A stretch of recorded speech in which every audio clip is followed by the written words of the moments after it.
ওই সময় মাঝে মধ্যে আওয়াজ টাওয়াজ দিয়ে থাকে। এগুলা তারা চেষ্টা করছে বাংলাদেশে কোনো অস্থিরতা সৃষ্টি করা যায় কিনা। এগুলো বাংলাদেশের মানুষ কখনো গ্রহণ করবে না।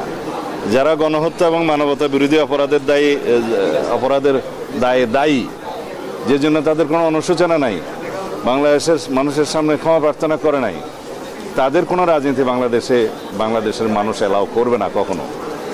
বাংলাদেশের মানুষ তাদেরকে এই দেশে রাজনীতি করার কোনোদিন কোনো অনুমতি দিবে না। তারা বিদেশ থেকে মাঝে মধ্যে অভিযোগও দিতে পারে, চিৎকার করতে পারে, এগুলো আমরা মনোযোগ দিচ্ছি না। সেনাবাহিনীর পক্ষ থেকে ক্যাম্প স্থাপন করা হবে যাতে এই সমস্ত অপহরণ ইত্যাদি এই সমস্ত অপরাধ যেন দমন করা যায়। উনি জিইউসি সাহেব পরীক্ষা করে দেখবেন, আমরা তাকে অনুরোধ করেছি এবং সরকারি পর্যায়ে সেনাবাহিনীকে আমরা অনুরোধ করব সেই সমস্ত জায়গায় ক্যাম্প স্থাপন করলে এই যে অপহরণের মতো ঘৃণিত অপরাধগুলো দমন করা যাবে বা হ্রাস করা যাবে।